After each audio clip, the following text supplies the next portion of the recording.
some ways, I am a lot like Garfield. In some ways, I'm the opposite of Garfield. For example, Garfield loves lasagna. Me, I don't care for it much. I don't like that crumbly cheese that's in there. It grosses me out. Garfield doesn't like to work. Hates work. Famously hates work. I believe I had a puzzle growing up that was a picture of Garfield just lazily watching other people work, and he said, I love work. I could watch people do it all day. So maybe I have that wrong. Maybe Garfield likes work when he's not doing it. All that is to say, people's work. He likes. Thank you for saving me there. I really got lost in my Garfield logic. It started making. It made sense at the beginning, but by the end, I'm Charlie Day with a bunch of string attached to a corkboard as I'm trying to figure out my Garfield logic there. I'm just always confused. How does Garfield know he hates work? When has he ever had to work? He's a cat. That is interesting. Garfield, origin stories. Now, that's something that I would read or watch. Was he born in a coal mine? Like, what did he used to have to work?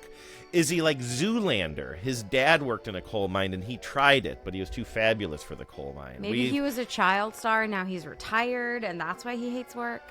The truth of the matter is, I've confused things more than I've clarified them here. Great. But the point I was trying to make is, Garfield and me, we don't like to do work. We're deeply, deeply lazy people. And that is why, on this episode of Spotless, I am letting the listeners do the work for us, Hannah. We have so many wonderful voicemails. See? That, ladies and gentlemen, is how you broadcast like a professional. We have so many great voicemails today, and they're almost all on one topic. 2 topics if we have time for it, but I did sort of set this up on the last show. We were looking for stories of the worst messes of your life, the biggest challenges you've had to clean, or maybe even messes that were so bad that you just turned your back on them and walked out into the ocean. We were looking for really big messes, and you guys delivered. So we have a whole bunch of stories we're going to play today from you, the listeners. Also, if time, a couple more really wonderful stories about roadside finds. How fun was last show, Hannah? I knew that our listeners were like on our level. I was not necessarily expecting how many great responses we got and like what good stories they were. And we have you don't know about this one yet. I have loaded and ready to go if we have time. A roadside find story that I think is going to blow your mind. It's food related. I'll just leave it at that. It's food related. We're going to try to get to that today. If at the very latest, we'll try to get to it next week. But anyway, so much good stuff from you guys today. So I'm not going to bore you with any tales of my own cleaning woes here at the top of the show.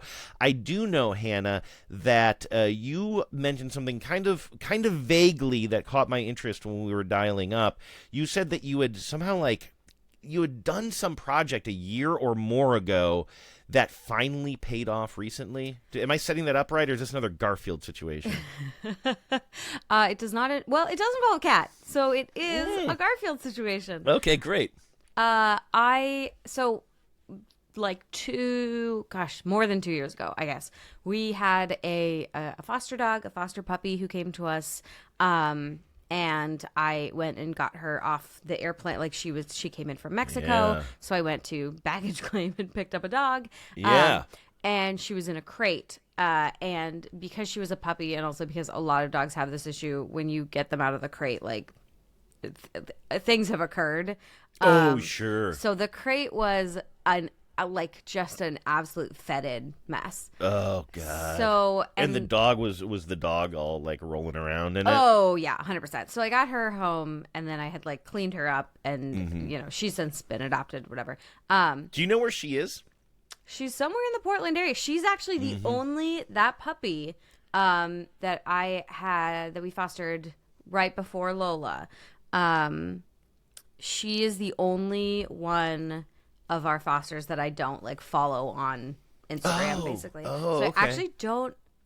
I mean, I know where she is vaguely, but I was not part of like the handoff when she got adopted, but to her forever home, as they say. Like I brought her to sort of a liaison. A puppy fence. I'm just really interested. So I've never fostered an animal before, and I always wonder about that. Like, because for me, I feel like my heart, like I meet a dog on the sidewalk for 5 minutes, and then it's for 1 minute, and then I'm thinking about that dog literally the rest of the day. I'm not even joking.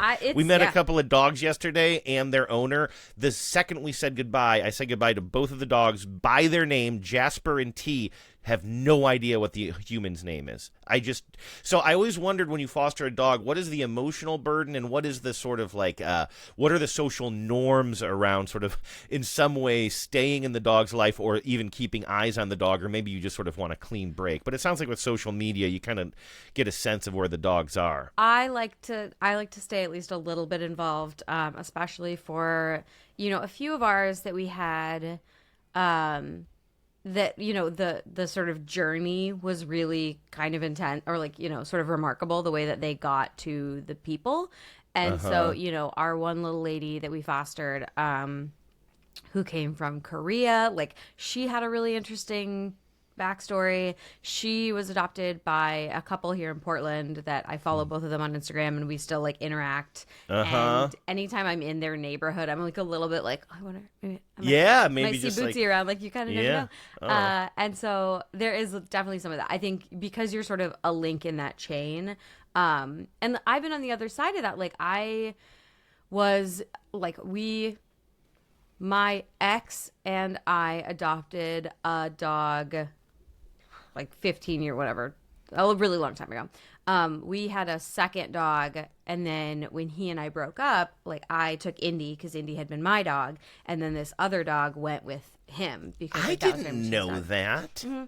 So yeah, Indy had a brother for like a year or so, and he was fine with it. He didn't honestly love it. But so we had this other dog, and this other dog, Hunter, was fostered before that. And I didn't even meet the foster. I didn't have any, I had emailed with the foster, and then we went and picked him up at the animal shelter in Seattle. And I remember thinking about this lady, like, should I update her? Should I send her photos of him? Like, is that weird? But I remember thinking about her, that like she had really had a relationship with this dog. Yeah. And now, having been on the other side, send photos to your foster. They want to see it. Also, today's beverages, Sprite makes they have something with Sprite and tea now. So that's a zero sugar version you got there as well. I'm very into this. This is my current favorite soda.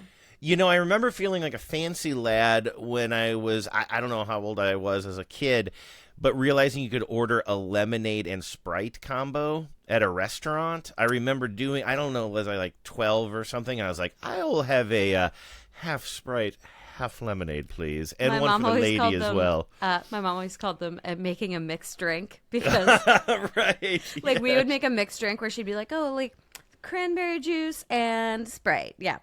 So this is Sprite and tea. So we are still in the middle of your dog crate story, but very. So send the photos. If you have a dog that came through a foster, send photos. Like, they want to see. I want to see it.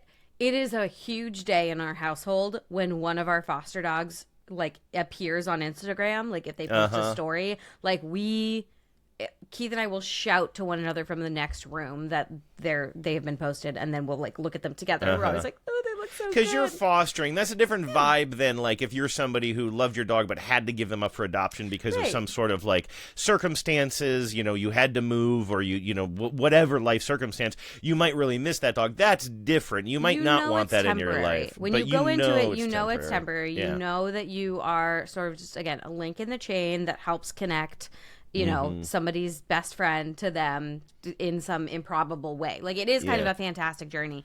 And so Lily, the puppy I picked up this time, she was already kind of big for a puppy, and she was like just such a puppy. Like, whenever I would take her anywhere in the car, we had her for like a month, she would just immediately start to drool, like, in the car, like so much drool. So I get her from the airport, drool, every other possible bodily function has occurred. Yeah. Drool being the least offensive of the... Drool is actually a mitzvah. So I got her into the house. She gets a bath immediately. It's like a rite of passage. You pick up a foster dog, they get a bath. Like, and you're just like, sorry about your whole I was life. wondering if this was an outdoor hosing before you bring inside. If it's a dog that can fit in your tub and you have a tub, it's probably best to bring in, mostly for like their comfort, but also because Yeah, like, you don't want to Rambo them. also dogs don't always like getting a bath, and so I mean, still to this day, anytime Lola gets a bath, I have a rubber thing that sticks to the side of the tub that has like nubbins and patterns, and I spread like peanut butter or squeeze cheese into it so she can lick it. It's called the lick mat. And so she'll just stand in the tub and while I'm hosing her down to get her to stand still. Okay. And to like reward bundle for her, right? I'm like, I know she hates the bath, but she loves squeeze cheese. So like this. I like the way when you started to talk about baths and then started to bring Lola into it, your voice changed a little bit. Like you're a little bit like, I can't. She might be listening right now. I need to be careful what I'm saying. I don't want to freak her out. It's true. She's laying right next to me, and she doesn't like it. Yeah. She uniquely hates it, in fact. But so the crate itself was like a mess, and part of like the fostering sort of community, I guess, is you're just passing crates back and forth. Yeah. You have crates, you give crates, somebody needs a crate. Yeah. I've driven across town to give a different foster a crate at some point. Who can own a crate any more than you can own the sky? Crates are truly like the wind. They just come and go. Right. And they're unpredictable. So we had one left, which that was an outdoor hosing situation. But I cleaned it out, and then I had let it like sit out in the sun to dry out, and then I sort of cleaned it again. And I remember at the time that I was hosing it out thinking, I probably don't have to do that good of a job with this, because like I'm going to hand it off to somebody else. It's going to have a different disgusting dog in it. It's like they're always in some degree of filth. And so like, but at the time I was like, but if I'm storing it in my home for a little bit, I should make sure to actually do a decent clean. So I did do that. And then I put it away, and I put it away with a little like crate mat bed thing in the base, just so it'd be like ready to go. Nice. Which came in handy when 2 days ago, I'm walking home with Lola, and one of our neighbor kids scampers across the street, and it's just like right there. And I was like, oh, hello. When you say neighbor kids, these are young adults.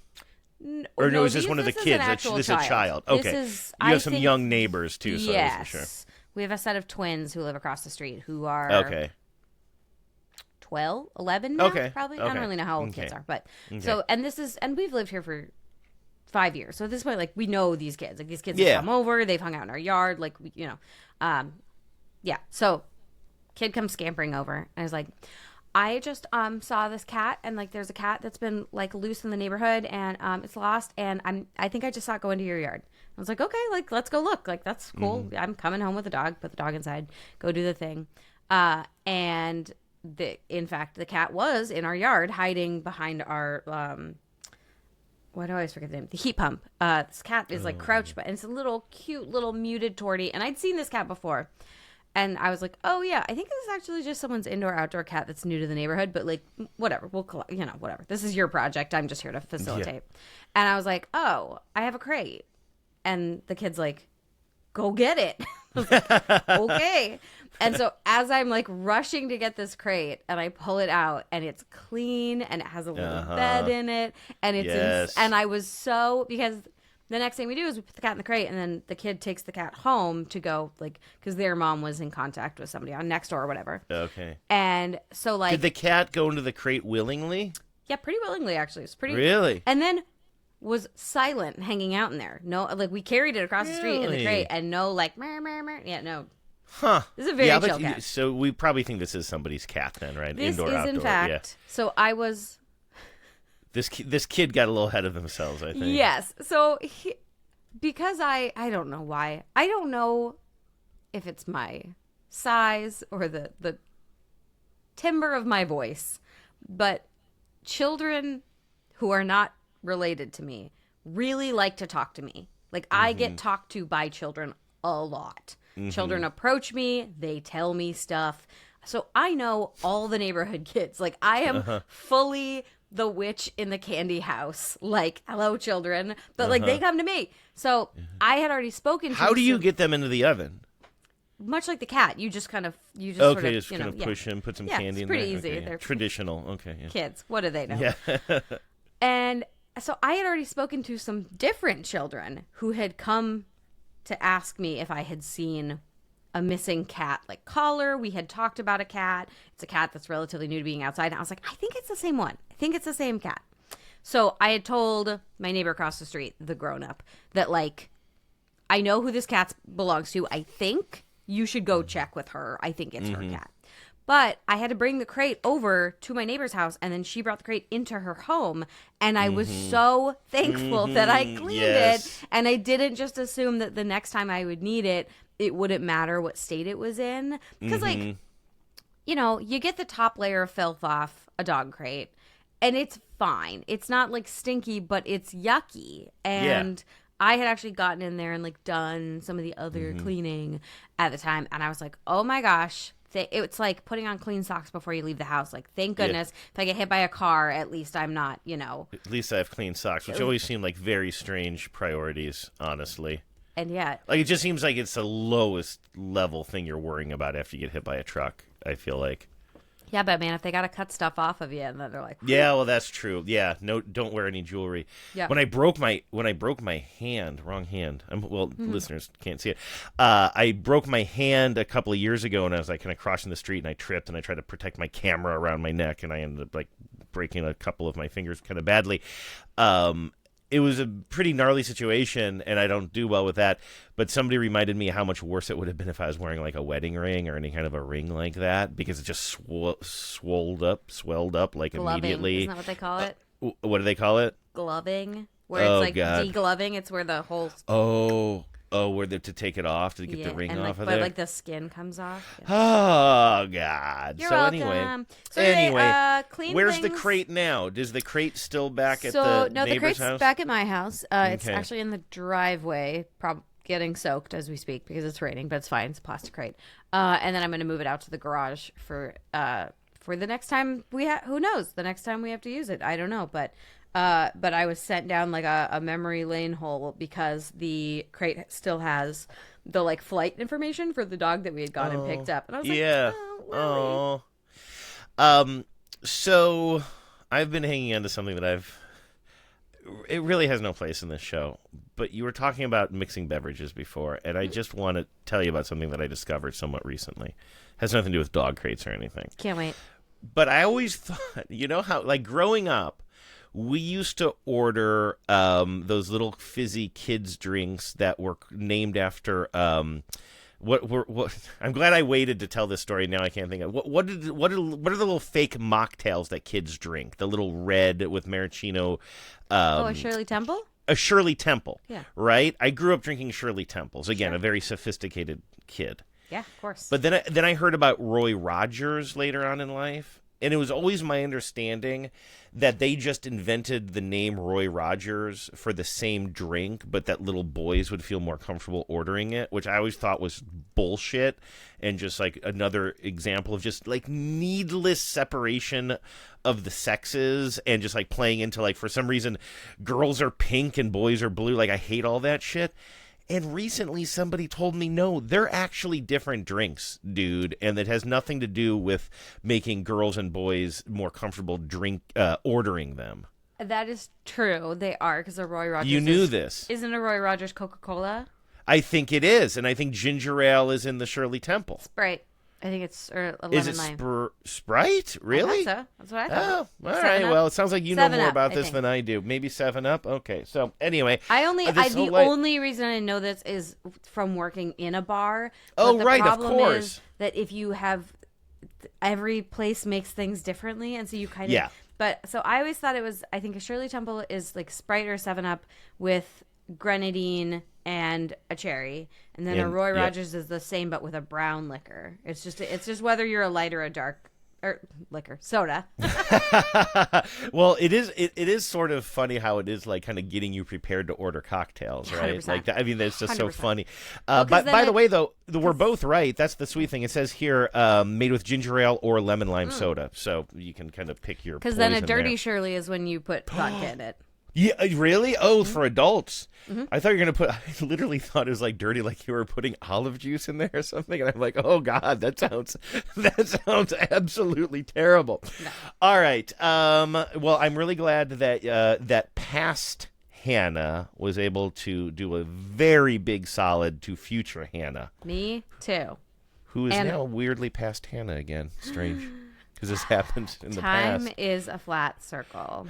Have you noticed I'm not very good at this today? What is wrong with me?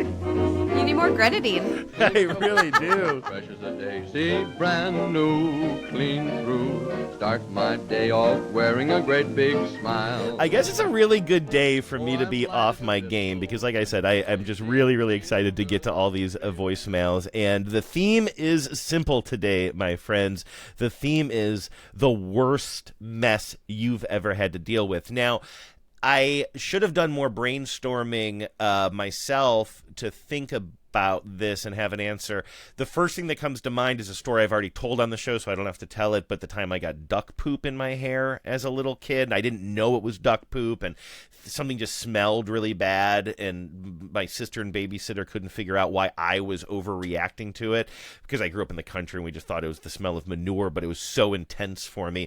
We eventually realized, oh, I was playing and squirming around like a dumb little kid where the ducks like to hang out underneath the picnic table, and I ended up with a bunch of duck poop in my hair, which honestly somebody else had to clean out for me because I was just like a crying little kid, but I remember it. That's probably the worst mess I found myself in. Do you have any at the top of your noggin, or should we go right to the voicemails? I mean, so when I worked as a janitor, I think that was so one of the things we would sometimes do when we got a new client was we would do like a baseline clean, like so we'd basically like clean it down to the studs, like the new place, so that then when we would come back week after week, like we didn't, we were just doing maintenance. Yeah. So there was a couple of places like that where we got a new client, and it was a big mess in that it was a lot of like we had. This is a commercial space. Yes. So one that we picked up one time was a lumber mill. Oh. And so we didn't actually clean the mill part. We were brought in to clean the kitchenette and the bathrooms. Mm-hmm. And these were very well used. Mm-hmm. These are like the blue bathrooms collar that spaces. Yes, exactly. These are like kind of attached to the shop area. Yes. They're yeah. It was a bit like cleaning a prison, I think. Mm-hmm. I've never cleaned a prison, but I think that's probably on par. Just a real melange of odors, none of which were pleasant. So like there's that. Having cleaned out spaces where pets have been, a different one of my fosters, he would just poop every time you put him in a crate of any sort, anytime you would move him. And so every time, like when I picked him up, so I got him at the airport too, and then when I like handed him off to the next person, like the next link in the chain, just as soon as he was in the crate, just like dumped. So, but I can't think of like the biggest mess. I'm sure maybe, there is one. Yeah, but... yeah, and maybe some of these voicemails will spark something in you as well. But our listeners, and it makes sense, listeners of this show have seen some things, Hannah. They've had to deal with some things in their time. Some of them don't even want to attach their names to these stories, like this That's voicemail. That's how you know it's good. Hey, Spotlight. Love the show. I'm calling about the biggest messes cleanup story. So I have kind of a center island thing in my kitchen, and my floor is either tile or stone. And this center island has a side rack that's just a little shelf, and it's not that secure. And in there, I have various crit bottles. One is olive oil, one is like a sunflower oil, one is balsamic vinegar, one is red wine vinegar, and they're all these just nice glass bottles. And one night I'm cleaning up, doing the dishes. It's later than usual for me. probably, 1 in the morning. And I bump into this shelf, and of course it unattaches itself, and the glass bottles of oil and vinegar and balsamic all go crashing to the floor and smash into a million pieces. And really what I wanted to do was just light a match and walk out. But I didn't do that. Good for you. I started cleaning up. The first thing was sort of getting all the glass pieces up. And, add to the complication, I have a 4-legged canine who was very interested in what was going on, and I'm trying to keep him from walking in there and not only getting covered with oil and vinegar, but cutting his paws, et cetera, et cetera. So I get most of the glass up, and then I'm just like, what do I even do now? Because it's like a skating rink in there with an oil spill. And I just got old towels out and wiped up as much as I could, and then sprinkled the entire floor with salt and baking soda. What do you think of that? The salt surprised me. So this is what I was thinking. I was waiting for sort of what the thing was going to be that could absorb or that could like bring it up, because it seems counterintuitive, but my first thought was like dish soap, because you need something that can break down the oil, right? Mm-hmm. Now, baking soda, also a very good instinct because it'll clump a lot. Like if you had a cat, I would also say throw kitty litter down. Yeah, I would also kitty litter. The use of kitty litter in cleaning, I think, is underrated. Because also, if there's ever like a big oil slick on the highway, that's basically what they use is kitty litter to like clump it up. I only know the this from salt, though, and I know but the this salt I think does the same thing. Same thing, sort of clumps up. And I think I feel like salt like does absorb in some kind of way. I did not know that, but that is really interesting. I to only know this because I know that when you spill red wine on a carpet, you're supposed to put salt on it, and it like, draws it up. Yeah. I did not know that. All right, well that is our you're listener. not classy. You don't drink red wine. No, it's true. I'm drinking my my Shirley Temples and Shirley's. Roy Rogers, exactly. Although those grenadine stains, that's not same same deal, probably same deal. Got old towels out and wiped up as much as I could, and then sprinkled the entire floor with salt and baking soda, and let that sit there for a while. And then, and I'm Googling now as this is going on, and I see this cleaning mopping solution that I've seen on TikTok, which is basically Dawn dishwashing detergent, a scoop of powdered Tide detergent, and hot water. And once I got the bulk of the mess up, mind you, using towels and other things to get it all up, that solution seemed to cut through the remaining oil slick on the floor and did a pretty good job. Love the show. Take care. That's really good advice, because that's the thing. You can get that all clean, get all the glass cleaned up. There can be like no actual physical signs of the mess anymore. But if you walk on there, you'll always feel like this just thin, greasy element. And floor cleaning is tough, because if you use the wrong solution to clean your floor, it can leave a film. It can feel yucky. Like there's a lot like. Floors are hard because you want to use something you can like splash down in bulk. But of course, one of my big messes one time was when I added a little bit of baking soda to my mop juice, because I was trying to deal with like pet smells. And I was also hoping to like give the hardwoods like a little bit of a safe scrub sort of, or just like sort of give them like something with abrasiveness? Because they were grimy. Yeah, they just had that that film sort of. Yeah. But then the entire floors had this little patina of bake, because it did not come up the way I thought it was going to. Yeah. So then I had to re-mop the entirety of the floors. with something else because I had sort of accidentally like powdered the floors because I thought it was going to sort of come up better than that. It did not. Yeah. It did not.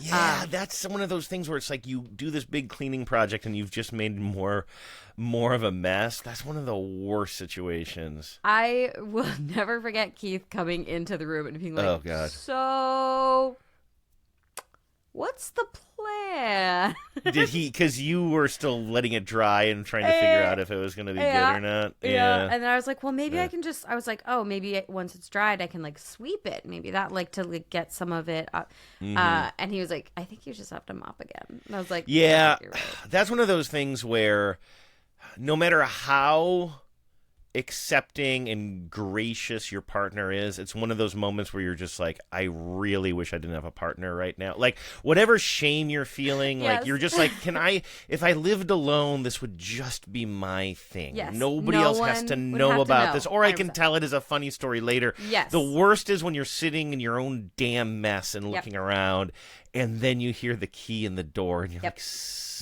Yeah, he like came home from the why gym am I and not was like, single? what did we do here? Yes. And like Keith is very protective of our hardwoods. He has a Yes. I've talked before about when I mop, I know I can't like be mopping and then turn around suddenly because he is behind me Drying it up with a towel, like like he's so worried about water on the hardwoods. Yeah. Which is, I mean, that's how, it comes from a place of both he and I wanting to treat our homes better than like our parents did, right? Yeah, and like yeah. actually like take care of our homes in a really real way. Where like, no shade, Julie, I know you're listening, but my mother literally nailed or stapled things into our like carpets into our hardwood floors Oh yeah, sure. growing up. Yeah. So just choices were made. Mm-hmm. So I love this though. This oil, I can picture this listener. This is a moment where things go in slow motion. You watch, Yes. you knock the That's thing, and the then thing. you watch the bottles, and you're like, in your head, you have enough reaction time to think, this is going to be really shitty. like a shitty thing is coming my way. And I told you the story, I think, several shows ago now, where I just recently broke the coffee carafe again. Yes. We're on like our fourth coffee carafe. And like, I just moved a towel a tiny bit, and I watched, and the coffee carafe was at the edge of the sink on the counter, but we have like a porcelain sink that is incredibly unforgiving. And I just watched as I moved a towel just a fraction of an inch, and that made this thing overturn, roll over, and then dump itself into the sink where it just shattered into a million pieces.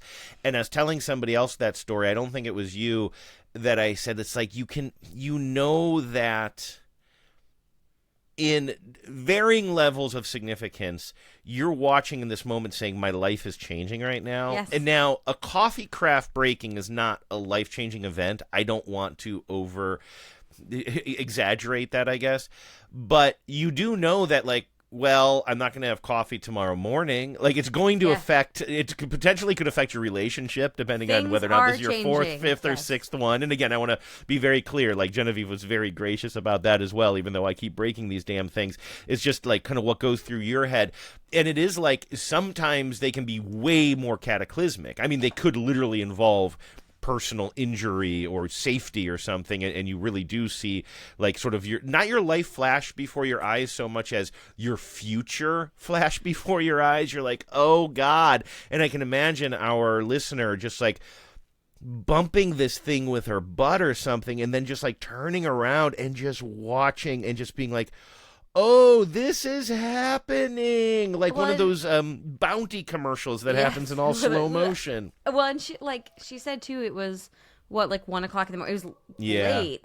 And so the other thing you're thinking about then too is like, oh, so tomorrow's also gonna suck because I'm not going to bed right now. I'm not going to bed for God at least knows a how couple long of this hours. is taking. Yeah, yeah. Like this is really, these things have ripple effects. Like when you see a mess about to be made, there is a feeling where you're just like, oh no. Yes. And is this a Friday night, you don't have much to do on Saturday, or you skip a yoga class, or is this oh shit, and I have a presentation at 8 a.m. or something like that. So anyway, it does sound like you found a way to clean it up, which I appreciate, and I appreciate for you. you. I have another voicemail here. This one is a little bit hard to hear some of it, so I'll sort of pause it and tell you about it as we play it. Sorry, I'm looking around here. Can I not? Did I load these wrong? Oh, here it is. Here.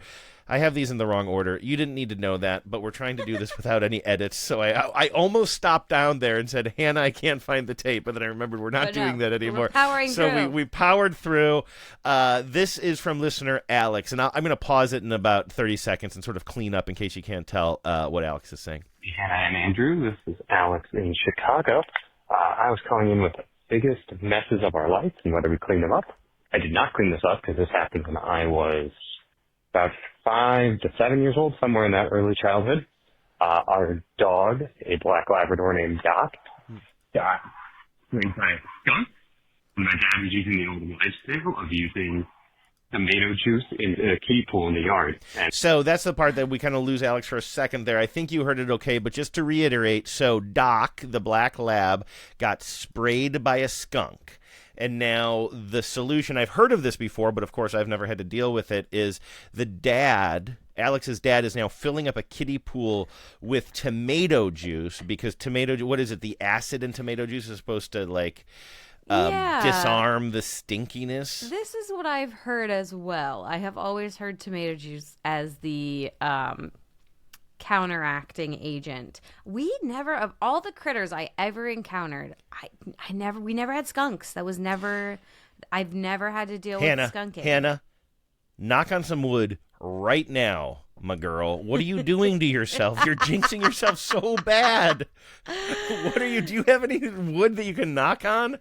Lola's going to be going outside and finding a skunk friend in no time. She probably would. Although, if she found a skunk, oh God, if she found a skunk, the mess is going to be bigger than just the skunk spray because it's also going to be her having eaten the skunk. Oh, she does not. Is she really? She's she a goes critter after getter. critters like that? Ooh. I did not know that. We got derailed for like 20 minutes on a walk the other day because there was a rabbit just in the road. Oh. And this rabbit refused to bounce. Like, I was like, get out, fool. Yes, go. I'm saving your life right now. You're like yelling at the movie screen. Get out. Don't open 100%. that door. I was like, look out behind you. Yes. As I have Lola like short leash and she's just like, let me at it. Oh, really? Oh, she would eat it in a heartbeat. Yeah, for sure. Has she? Well, I have follow-up questions, but they're too grisly. And let's go on with Alex's story here. So Alex's dad is filling up a kiddie pool. So, like, what is even the mess here? Is it the skunkiness? Like, is it going to be the kiddie pool full of tomato juice? How are we filling it? It's not like you have a hose that sprays. Or do you? I don't know what goes on in Chicago. Maybe V8. Does V8 flow out of the sewers? It might. It might. All right. Using tomato juice in a kiddie pool in the yard. And I went outside to check out and left the door open. Doc sprinted inside from the yard, covered in tomato juice, ran onto the new white leather couches in the living room, did the classic dog shake, and it was a straight up scene from a movie. My mom just comes running in from the kitchen yelling, no! And my dad comes in, he's got the hose, and hose is still running and everyone, and I'm just looking around with the door open, just kind of like back into a corner and hope that one of my brothers takes the blame and we get out of there. Hope you guys have a good day. That is, again, I can't help but to picture all of these stories in slow motion. The dog sprayed by a skunk and now drenched in tomato juice runs into the house, gets up on a white sofa, and shakes? Are you shitting me? First of all, the white leather. Who has white leather? So I'm sorry, listener, your parents. What were we thinking? Because my mom got one of those one time, and she cared about it so much that we weren't allowed to sit on it. We moved from like our very comfortable kind of country home to like the suburbs, and then we had this new house, so my mom like bought all this kind of like, let's just say bougie furniture, and we had this white leather couch, and we weren't even really allowed to sit on it because it was her beautiful white leather couch. It's like, well, great, glad we got a couch we can't sit on. That's a bonkers to me. So first of all, you have at least multiple children. We've heard about listener and the brother, Right, and a dog. and you live Yeah. somewhere rural enough that skunks are potentially an issue. Yeah. I would just say, like, white leather couches are for dual income, no kids, and retirees. Like, that's the only people who can have them. And Scarface. Yeah. I picture kind of like a good, you know. Did he have kids? I don't think so. No, that's a good point. Scarface was a dink. I'm going to start a website called, and that's right, dual income, no kids. Yeah. Scarface was a dink.com. I don't think his wife was making any money either. But that's fine. Point. They were single income. But I love it. I love it so much. You know, and tomato juice stains real bad too. Real. I just can't. That couch can't even. must have looked like Patrick Bateman had lived there. Like, God, we're just going from upsetting imagery to upsetting imagery here. We're talking about the messes. Yeah, as this story is very gross and we're making it even grosser, somehow I do want a Bloody Mary right now, though, and I'm not even lying. The more I think about this tomato juice, I don't want it to be made from tomato juice that has come from a dog. And by the way, if you are going to make a Bloody Mary, I would recommend making a Bloody Caesar instead with Clamato juice. Clamato do you use juice? Clamato? Yeah. So I first learned about a Bloody Caesar when I worked I was 21 and I was working in a bar, and first of all, two things I couldn't believe. One was that anyone would drink clam juice and tomato juice together, that was a thing. It does sound awful. Doesn't sound like it'd be up my alley. I mean, it's just very salty, I guess. But the other thing I couldn't believe was that people pronounced it clamato juice and not clamato juice. That was actually the thing, because I was like, because it's not tomato. I mean, I guess that's the old bit. It's a tomato or tomato, but it's not. It's nobody. It's tomato. That's a good point. Clamato. I can't imagine. I called it clamato juice. I had to call and make like a. It never even occurred to me. I had to call the distributor at one point because I was like making the order for our mixers. I was going to whatever Bellingham juice and mix or whatever the hell it was called. And I was like, okay, we need like X amount of OJ, we need this much whatever, and we need this much clamato. And he was like, it's clamato. Hannah, I was like, I'm sorry, beverage man. we gotta get back to the voicemails. But I have, from my time at KUOW, so keep in mind, I'm already in my 30s by the time I moved to Seattle, and I'm kind of volunteering as a producer at this public radio station that you and I both worked at, KUOW. But I've already been a senior producer at other radio stations. I'm pretty well into my career, but because of circumstances, move across the country, and I'm basically, I was literally working for free for a year and a half or something for this radio station and taking it very, very seriously. Yeah, it's amazing how that works. But they should unionize. Oh yeah, they did. But anyway, I have, the reason I say all of that is to say, I'm not a young kid here. I'm not even 21, but I have two incredibly cringy memories from being on the phone. And a big part of being a talk show producer is you do pre-interviews with potential guests. You want to hear what their answers to certain questions would be. Do they match up right with other guests? Do they sound good? A big part of pre-interviewing somebody is just figuring out, is this somebody who's going to sound good on live radio? And you know of this, of course, Hannah, but are they a good talker? So, right, exactly. And so that was how I spent huge part of my career, was pre-interviewing people. And I was talking to a farmer in the Willamette Valley, and I kept calling it the Willamette Valley. And That's really embarrassing for you. Hannah, I don't know who this dude is. He's probably not even alive anymore. He sounded pretty crusty when I talked to him, kind of getting, I don't know. But I will sometimes wake up in the middle of the night and just remember calling it Willamette and just wanting to fold into myself 15 years later. The other one was when I was talking to Larry. You? I think he did. Did he correct you? I can't remember. In the proper way? I think he corrected. He corrected me in the moment. It's the Willamette, damn it, because that's how you're supposed to correct someone. I didn't even know about that. That is how you are supposed to correct someone. That makes me feel a little bit better knowing that there's a lot of corrections going on. I'm not. Are you Keith's parents can't even say the name of the state we live in properly. Washington? Oregon. Oh, you don't live in Washington? I don't anymore. Although they do say Washington, too. Washington. Yeah, there you go. True. The other one was when, and it's funny because you and I love baseball. We talk so much about baseball off air. But there was a time, since I've lived in Seattle, that I had no idea how baseball was played at all. I became a baseball fan here wow. in Seattle, and I remember doing a pre-interview with, I believe, and I'm sort of recreating this now that I know who he is, but I'm pretty sure it was Larry Stone. I'm pretty sure I was why would they even make me pre-interview Larry Stone? He's the Seattle Times Mariners beat writer. He's great. He's on the radio all the time. I don't even know why. Maybe they were roasting you, or like they were just trying to see like how much of a fish out of water you were. I don't know. Maybe they just wanted some basic answers on a couple of things. But I just remember him talking about somebody, and I have no idea who this was, but how like they were kind of a liability for the team on defense. But I just didn't understand. I'm just like, but why? Why do they keep this player? And he kept saying, because he can hit the ball. Like for me, like I didn't understand. Like, well, somebody might be weak on defense and good on offense, but I just remember I kept asking. Basically, the conversation devolved into Larry Stone trying to explain to me how baseball works. I don't even want to talk about this anymore. But listen, this is just a mess of a different sort. You're Yes, just describing exactly. a different kind of big mess you ended up in. What's the biggest mess I've ever made? Well, it happened on the phone. Okay, so here is a story from a listener, Jamie in Mississippi. Now, I want to say Jamie is a longtime listener of this show and my other podcast, TBTL, and I've actually been to Jamie's house before, and it's a beautiful house that also, I think this context is going to help a little bit. Also, Jamie uses part of her house as a bit of a kind of a venue for musicians who travel through her town. That's And so it's cool. and we even did an episode of TBTL from this beautiful little room. So Jamie's house is like, it feels both like a piece of history, but also a very beautiful place to live, but also a place to gather. And I think that's going to sort of help explain kind of what's going on in this story. Hey, this is listener Jamie in Mississippi. I'm calling with the biggest message.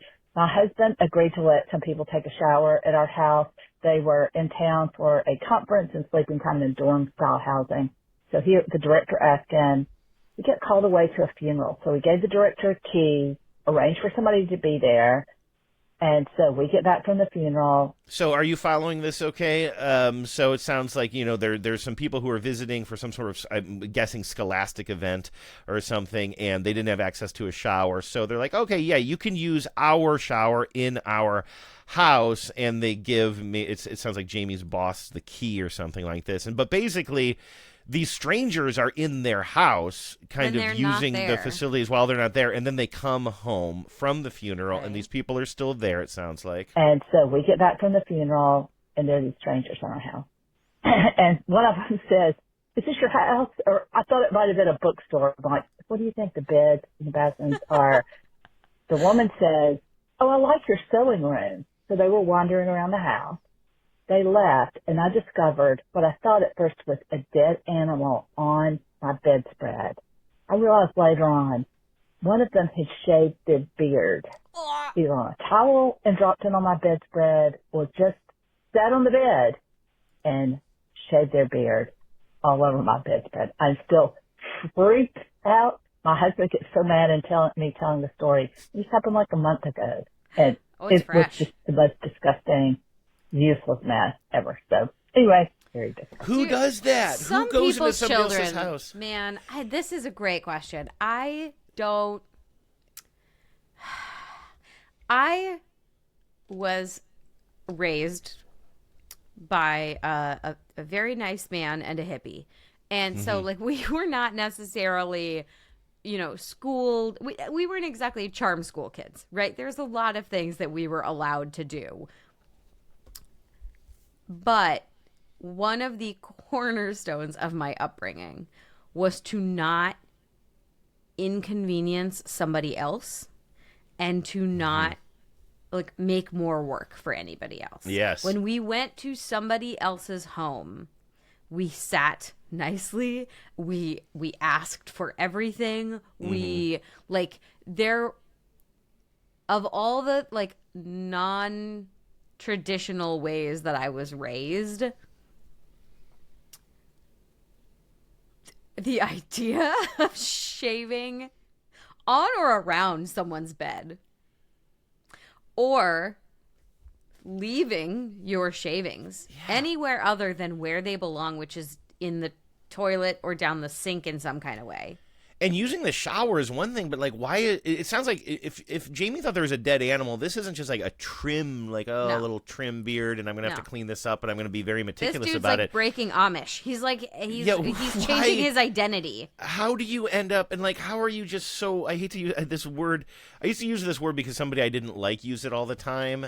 And it sounds like a parody, but now I use it, boorish. But it's just like literally boorish behavior. Yes. Like you're just going in using a string. And again, Jamie's house is so beautiful. Like, and I understand, and in a certain way, saying I thought it was a bookstore is almost a compliment, and it speaks to this beautiful, beautiful old home that Jamie lives in, and it is a home that I think is, in some ways designed for entertainment and, again, hosting these wonderful events. And so, but how do you walk into this house that is almost like a set piece and be like, this is the time for me to trim my beard or even shave my beard off? Again, was this person on the lam? Is this right? someone who's That's like running from the law? Like, this is so significant.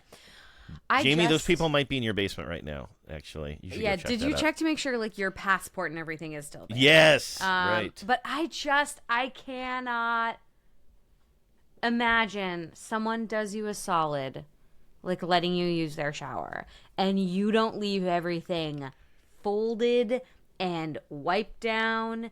And better than you found it. Better than you found it. Yes. The amount of disrespect.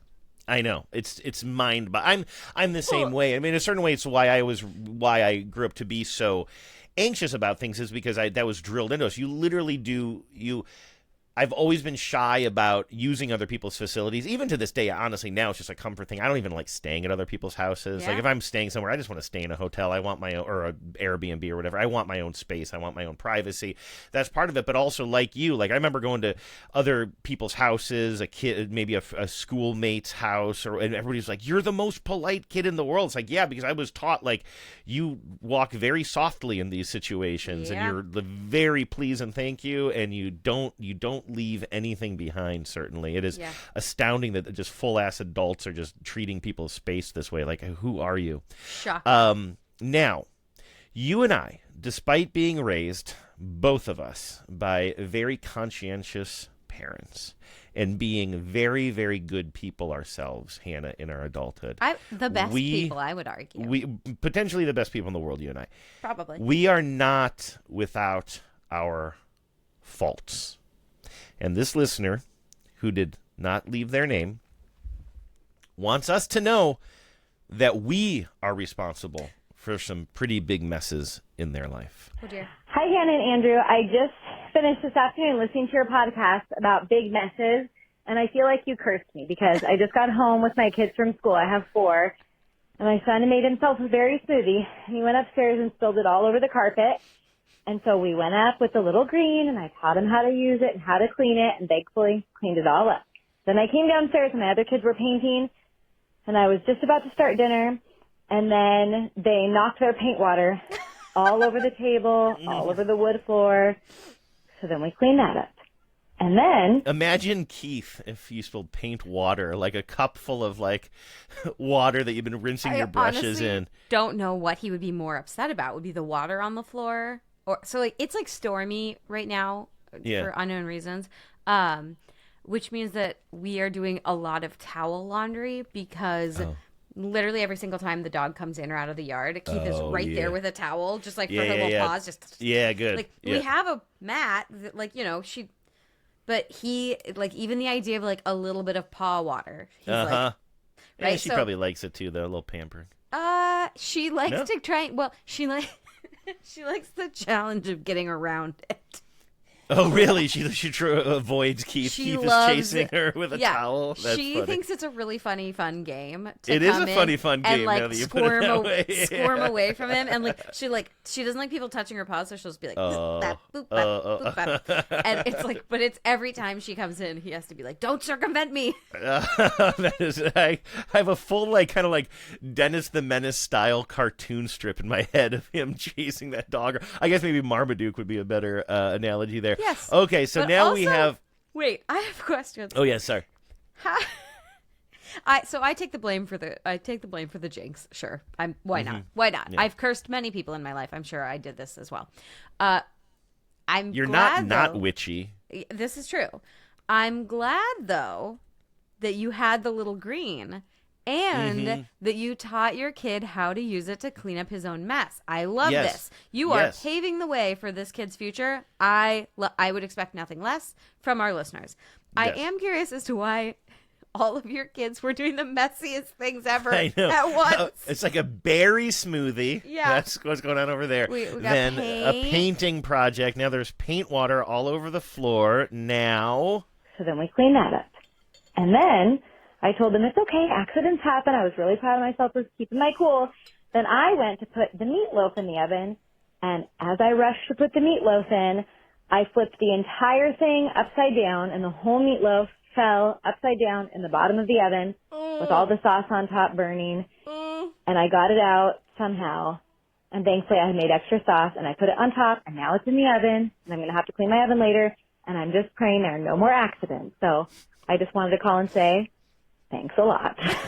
Love the show. Bye. The fact that I was picturing, as soon as she said meatloaf, I'm like, I know where this is going, but I'm picturing it splattering on the floor. Yeah. Which honestly, I mean, maybe that, it sounds like she was able to salvage it, so I guess that's okay. But honestly, falling upside down onto the floor of the already heated oven is actually worse. As soon as she said, like, oh, the sauce was, like, burning, I was like, oh, right, because it was preheating. God. Yes, it was. And so you can't get it out of there. You're like, you're going to burn yourself. You have to be careful. You have to put on those mitts. But then your mitts are going to be soaking with, like, ketchup or whatever the sauces of meatloaf are. Now I want meatloaf and a Bloody Mary. That sounds like a great Saturday for you, honestly. Just meatloaf and a Bloody Caesar. God, it's so heavy. I'm just picturing you, like, feasting like a king. Yeah. But yeah, no, that's worse. Because it is... Why, on God's green earth, are ovens, is the floor of the oven the most unreachable space in the home? Yes. And why is there not a feature on most ovens that there is on commercial ovens where it's like a bottom tray, metal tray, and you pull it out? Oh, because like on a commercial oven, usually the bottom you can pull out.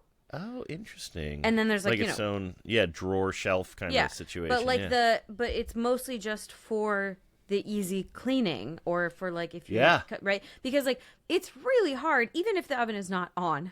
It's really hard to get in the bottom of an oven. You got to like you're climbing it again. You better hope there's not a witch behind you. Yeah, because you're climbing in. Right. One push. That's all it takes. Right. So like I'm surprised that this is not a more common feature or like liner. Like nobody's ever sold me from As Seen on TV like a oven floor liner. Yeah. That I could lay down and pull out and that is a I mean, when I think about the number of times that just like one French fry has hit the ground of the oven, and I'm just like, it'll burn off. It's fine. Yeah. Like I'm not gonna go get it. I can't. It is a cavernous. I don't like it. You know, we have a newish oven. I talked about it a lot when we first got it. I think it's less than a year old still at this point. And I was just looking up the brand. I'm pretty sure it's LG because I thought this was pretty cool. When we were oven shopping, LG has done something just a little bit different. It doesn't affect the functionality of the stove at all, but they decided to make the inside of their ovens blue. Have you seen these? So when you open our oven, especially when it was brand new, it was so cool because like the inside of the oven is just like it's made of blue metal in there, and it just looks snazzy. That's the only purpose of it. I think it's a little bit of a branding thing for, I believe it's LG, and it looks great. But I'm so bummed because I've done the self clean on it once now, and I don't know what it's an oven. Things naturally fall to the bottom of the oven. That's why you got to clean them from time to time.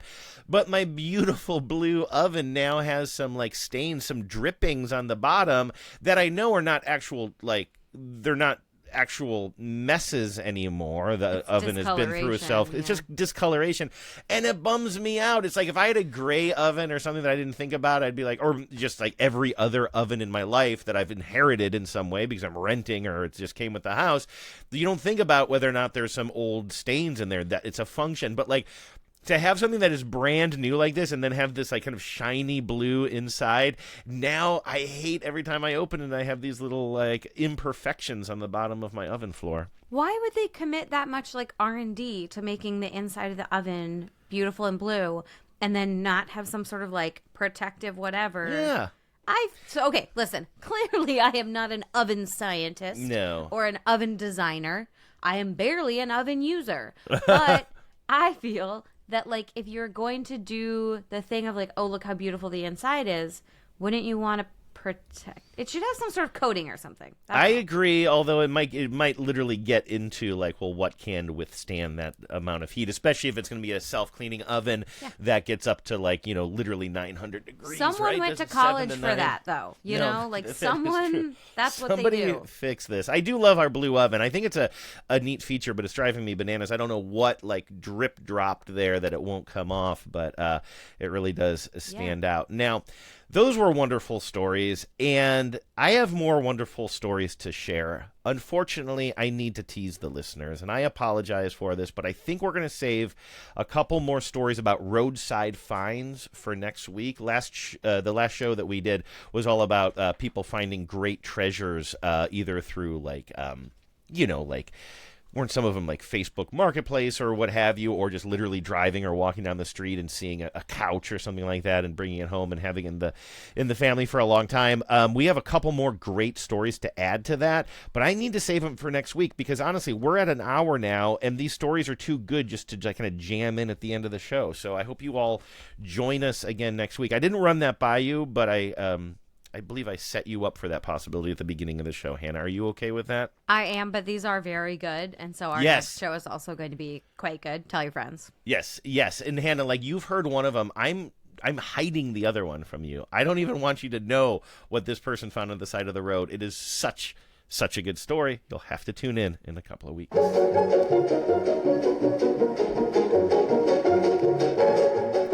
In the meantime, I forgot at the top of the show to tell you how you can get a hold of us. We're going to have an old-time radio guy tell you this information in just a moment, but I'm going to reiterate it here in case you're sitting on a great roadside find story or terrible, terrible worst mess of your life story. You can call us at 508-469-9274. That's 508-HOW-WASH. Why did those numbers sound weird coming out of my mouth? Have I just not said them in a long time? Maybe. We rely on the old-timey radio guy. That is the right number, though. I think I gave you. Also, we have email and social media, which we will reiterate here in just a moment. We really want to hear your stories. These were wonderful today and terrible. These were wonderful and terrible at the same time. They were absolutely wonderful and terrible. And terrible. Kind of like my Garfield analogy at the top of the show, and that's how everything is going to come together. So thanks, everybody, for listening. Thanks for participating. We will talk to you in a couple of weeks.